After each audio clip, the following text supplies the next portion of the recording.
Bonjour et bienvenue à la présentation du Concilium Aquis Sulis sur la gestion des exigences, qui fait partie de notre série sur l'introduction de la nouvelle technologie. Ce cours est destiné à toute personne qui veut garantir que les produits et services répondent aux exigences des clients et des règlements. Veuillez noter que ce cours est uniquement à des fins pédagogiques. Veuillez consulter les normes applicables pour obtenir des informations définitives. Il n'y a aucun prérequis pour participer à ce cours.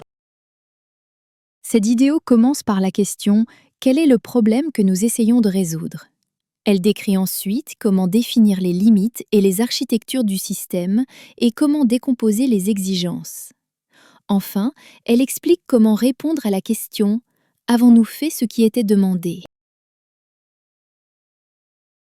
La première étape du développement de tout produit ou service consiste à clarifier le problème à résoudre.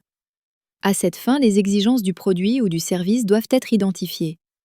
À ce stade, il est préférable d'éviter les idées préconçues sur la solution en se concentrant sur ce qui est requis et non sur la manière dont cette solution est fournie.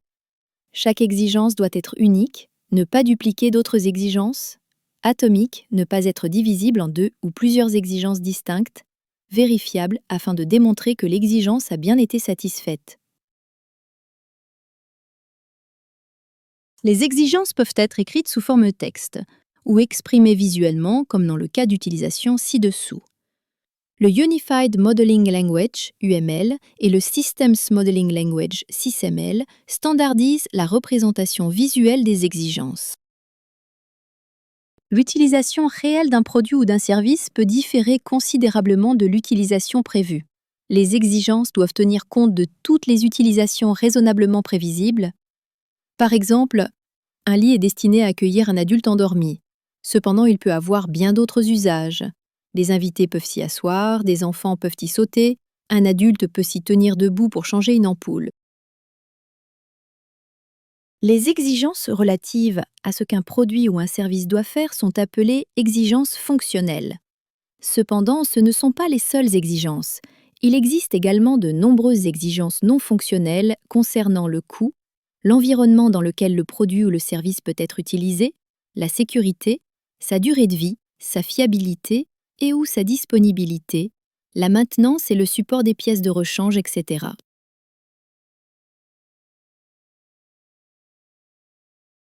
Souvent, les produits et services doivent se conformer à certaines normes. Chaque norme contient généralement de nombreuses exigences.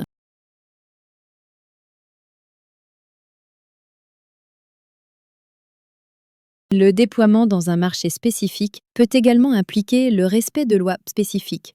Comme les normes, chaque loi peut contenir plusieurs exigences.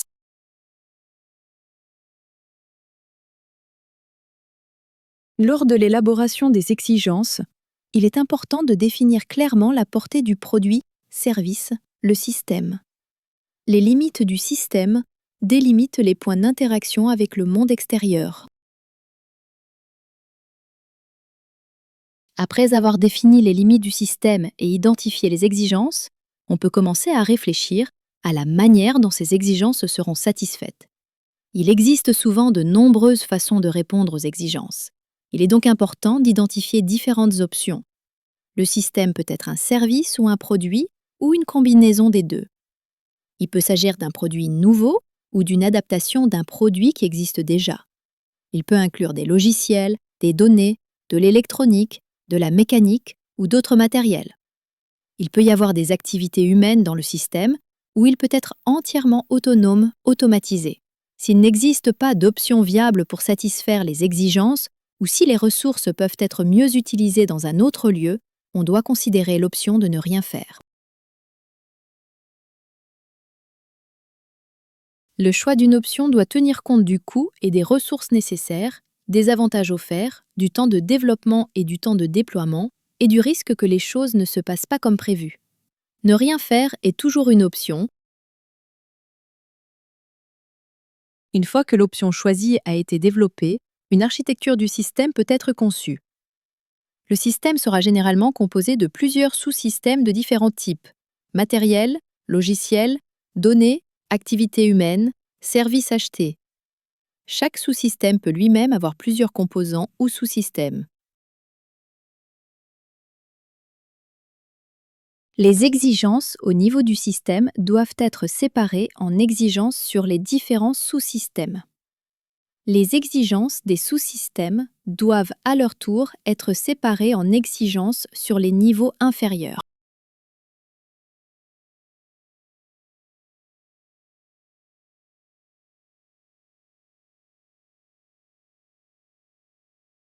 Les exigences des sous-systèmes doivent être reliées aux exigences du système et les exigences des composants aux exigences des sous-systèmes. La conformité à une exigence à un niveau peut ainsi être démontrée à partir de la conformité aux exigences du niveau inférieur.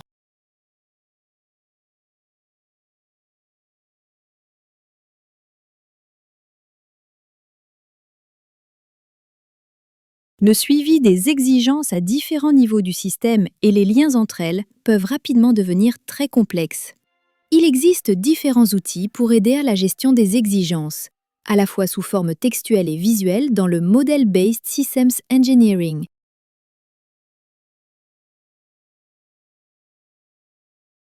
Lors de l'élaboration des exigences, il est important de prendre en compte la manière dont elles seront vérifiées et par conséquent le système accepté.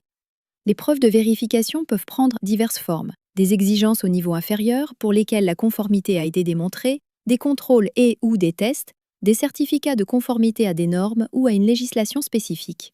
Un système de gestion de la qualité pour la mise en œuvre de l'exigence. La validation est la démonstration que le système a bien satisfait les exigences au niveau supérieur et a bien résolu le problème. Le modèle en V est un moyen pour illustrer les différentes étapes de l'analyse, de la vérification et de la validation des exigences.